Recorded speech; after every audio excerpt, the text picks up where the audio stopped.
Hunger, poverty, and loneliness touch the lives of millions of Americans every day. In Springfield, there's a group of people who've joined together to help alleviate some of these problems. The Kitchen, a private charity service, provides hot meals and a haven for those in need. Located in an unassuming building in the Commercial Street Historical District, the Kitchen, staffed by volunteers, opens its doors for breakfast and dinner every day of the year. The problem of the poor and homeless has received national attention lately, and such a problem does exist in Springfield. This is the Commercial Street Historical District. Every day, some 200 people in this area find themselves in need of a warm meal, some groceries, or just somewhere to go to see a friendly face. This is the story of such a place, and 3 people who volunteer their time every day for the sole purpose of making Springfield a little better. This is the Kitchen, an all-volunteer operation that is open for business every day. The Kitchen serves a breakfast, a dinner meal, as well as distributing free groceries to people in need. All of this is absolutely free. But more importantly, the Kitchen distributes friendship and caring along with every meal. This is Sister Lorraine, the founder and director of the Kitchen. She explains how the Kitchen came to be. The Kitchen was started because we had a bishop who had a soft spot in his heart for poor people and who somehow sensed that there were people in the city who might be hungry.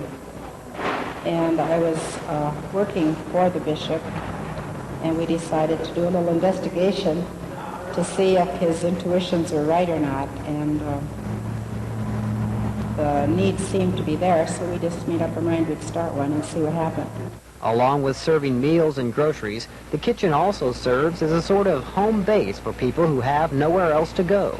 The Kitchen has seen weddings, a funeral, and is also the meeting place for a local Alcoholics Anonymous chapter.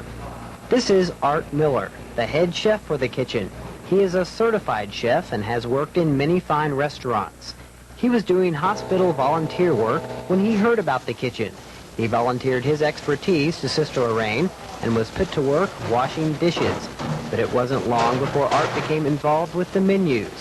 So it came to be that the Kitchen, an all-volunteer operation, got a certified chef to cook for them. I guess the biggest rewards I get is knowing that at least I've helped relieve a little bit of suffering that particular day.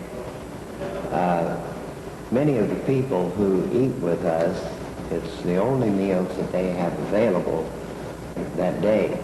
So when I go to bed tired at night, and I do get tired, I feel that I did a little bit of God's work for that day and helped relieve as much suffering as I possibly could for that day only.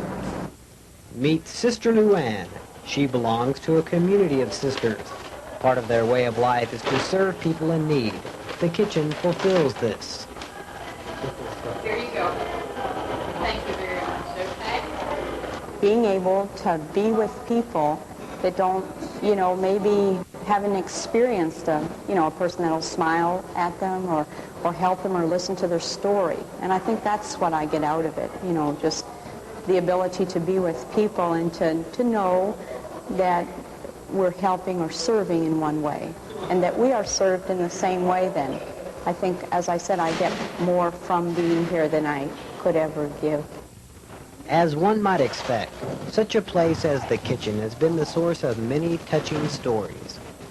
And this one little fellow, Patrick, he's a good friend of mine. He's about, I'd say, 8 or 9, just a little short little fellow. And I give him cookies every once in a while. Well, one day he came back to me and I said, "Oh, Patrick, are you here again? You're going to turn into a cookie." And Patrick said to me, "I don't want a cookie today, sis. I'm going to give you something." And he got this scraggly old piece of gum, it was still in a wrapper, out of his pocket, and he said, "This is for you." I said, "Oh, Patrick, how nice." It was very inspiring to me to begin with, but I think it's a symbol that we begin to share. We share our lives, we share our material goods, whatever it would be, and the least that it would be. And that's kind of been very inspiring to me. And it's through, like the mouths of kids that it always comes usually. We're working very hard, but we're putting on Band-Aids. And there's a whole population out there which isn't getting smaller in our economy, even though we keep hoping it will, but I don't think it is going to for a while, that are desperately in need. And I think that the kitchen stands as a witness to that need. And I think if there's anything I'd like the message to convey, it would be that, that there's a big need out there. The government is not going to respond to it. Our administration has, said they're not able to or aren't going to. And so somebody is going to have to respond if we're going to have any kind of a human society that's really interested in each other. The kitchen is largely funded through private donations. For more information, contact the kitchen at 420 East Commercial, Springfield, Missouri.